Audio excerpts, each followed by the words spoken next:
नमस्कार दोस्तों, international aspect में आप सभी का स्वागत है। हाल ही में आप लोग इजराइल के हालात से वाकिफ़ होंगे कि वहाँ पर फ़िलहाल किस तरह वॉर जैसे हालात वहाँ पर अभी बने हुए हैं और किस तरह से इजराइल एक्शन ले रहा है हमास और गाज़ा में।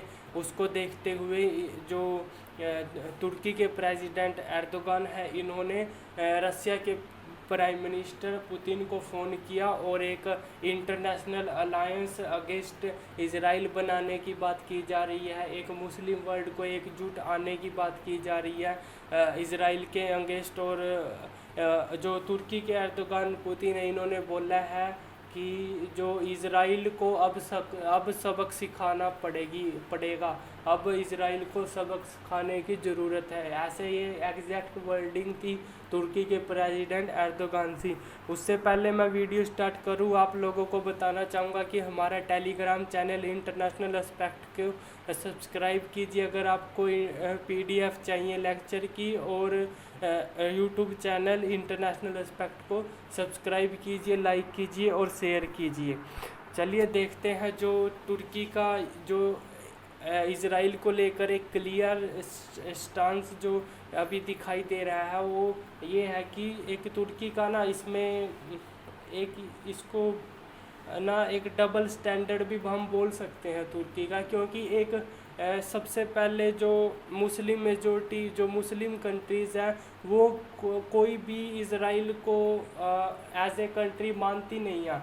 और तुर्की कब से इतने सालों से इजराइल को एक कंट्री मानता है, और बल्कि ना सिर्फ कंट्री मानता है, इजराइल के साथ उसके बायलैटरल रिलेशन भी हैं।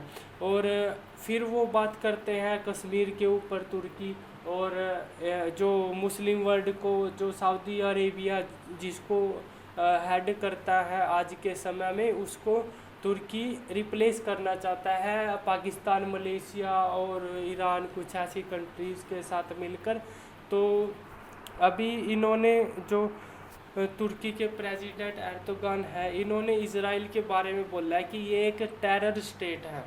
ये काफ़ी वो है क्योंकि वहाँ पर डेमोक्रेसी है और इलेक्शन होते हैं, तो ऐसा बोलना मुझे नहीं लगता कहीं हद तक सही होगा।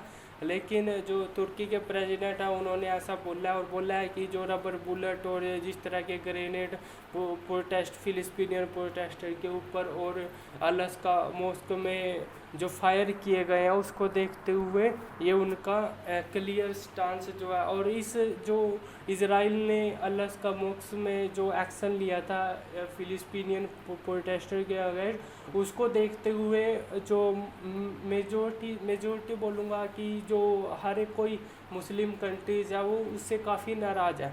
और ये आप देख रहे होंगे कि दोनों देशों तक ही सीमित नहीं रहेगी इजराइल फिलिस्तीन की जंग।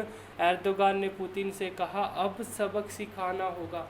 ये उस जो तुर्की के प्रेसिडेंट एर्दोगान है उनके ये एग्जैक्ट वर्ड थे कि अब तो इजराइल को सबक सिखाना पड़ेगा। तो ये आप इजराइल का मैप देख सकते हो, इसको मैंने पिछली वीडियो में भी एक्सप्लेन कर दिया। इजराइल पर मैं 2 और वीडियो पहले से बना चुका हूँ, उसका लिंक आपको डिस्क्रिप्शन में मिल जाएगा। अभी हाल ही में जो ये ग्रीनलैंड आपको दिख रही है ना, ये हिस्टोरिक फिलिस्तीन का मैप था। और 1947 में जब फिलिस्तीन और इजराइल का वॉर होता है तो इजराइल ने काफ़ी बड़ा एरिया फिलिस्तीन का अपने कंट्रोल में कब्जा लिया। और फिर एक नेक्स्ट वॉर होती है 1967 में, फिर उन्होंने और कब्जा लिया एरिया फिलिस्तीन का, और ये गाज़ा और वेस्ट बैंक का एरिया ही फिलिस्तीन के पास बचता है।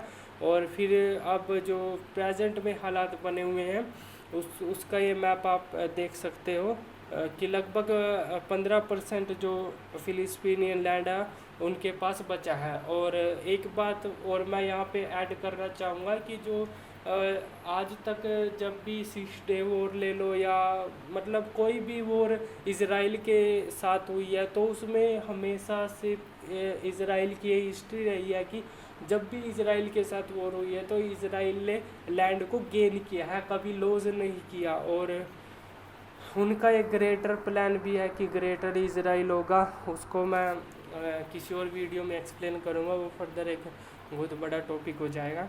तो जो मुस्लिम मेजॉरिटी कंट्रीज़ है उन्होंने जो हमास के अगेंस्ट जो गाजा में इज़राइल जो एक्शन ले रहा है उसको देखते हुए काफ़ी क्रिटिसाइज किया है इज़राइल को, और उसको एक इंटरनेशनल और पाकिस्तान और तुर्की जो है इस मामले में बढ़ चढ़ कर आगे आ चुके हैं इज़राइल के अगेंस्ट। वो इज़राइल के अगेंस्ट इंटरनेशनल प्रेशर डालने की कोशिश की जा रही है, और पाकिस्तान की तरफ से वहाँ पर इज़राइल, इंडिया, फ्रांस, यूएस के फ्लैग्स हैं उनको यानी कि सड़कों पर बिछाकर उनको बुरी तरह से उनका अपमान किया जा रहा है। और इसको देखते हुए काफ़ी मुस्लिम वर्ल्ड में इज़राइल को लेकर काफ़ी गुस्सा है, और इंडिया में भी अगर आप देखो तो इस इज़राइल और फ़िलिस्तीन के टॉपिक को लेकर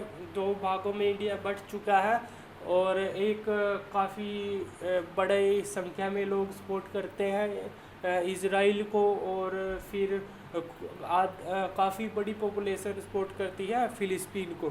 तो इस मामले में लेकर भी जो इंडिया है वो बटा हुआ है, और इंडिया में दो ट्रेंड चल रहे थे, आई सपोर्ट फ़िलिस्तीन और I support India, support Israel, India support फ़िलिस्तीन।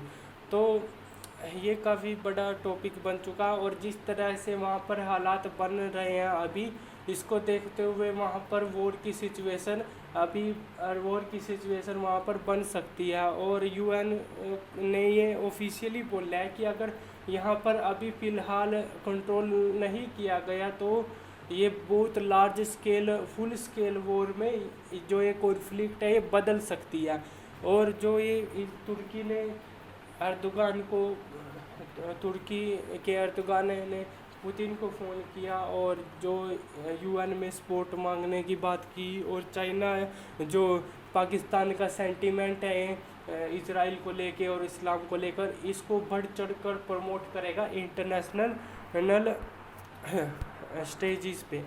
तो तुर्की के जो अर्दोगान है उन्होंने बोला है कि जो ये इज़राइल को एक टेरर स्टेट बोल दिया, और बोला है कि जो इन्होंने अलास्का मॉस्क में किया फ़िलिस्तीनियन प्रोटेस्टर के अगेंस्ट, और जिस तरह से वहाँ पर रबड़ बुलेट और ग्रेनेड से फायर किए इज़राइली पुलिस ने, उसको देखते हुए ये बोला जाता है कि इज़राइल एक टेरर स्टेट को घोषित कर दिया जाए, ऐसा तुर्की का बोलना है। तो अभी के लिए हालात काफ़ी गंभीर बने हुए हैं। वॉर जैसे सिचुएशन इज़राइल और गाजा के बीच और फ़िलिस्तीन के बीच बनी हुई है। इज़राइल रेगुलरली जो गाजा है हमास का जो वहाँ पर से ऑपरेट करता है, गाजा से हमास वहाँ पर लगातार एयर स्ट्राइक बॉम्बिंग कर रहा है। और अभी तो खबर ये भी आ रही है कि इज़राइल ने जो वहाँ पे यंग लड़के जो कॉलेज में पढ़ते हैं उनको आर्मी में या पुलिस में भर्ती करना शुरू कर दिया, क्योंकि इज़राइल में एक रूल है कि जब भी आप कभी भी वॉर जैसी सिचुएशन होगी तो जो भी वहाँ के युवा है ना उनको सभी को ना 2-3 साल की लड़की को लड़के को सभी को आर्मी की ट्रेनिंग कंपलसरी होती है, सभी को लेनी पड़ती है। तो जब भी हालात काफ़ी गंभीर होते हैं तो वो सब आर्मी में या पुलिस में ऑटोमेटिकली आ जाते हैं, तो उनको वॉर में लड़ने के लिए। अब और जो टैंक की मूवमेंट की बात की करें तो इज़राइल ने अपने टैंक से मूवमेंट करने शुरू कर दिए हैं।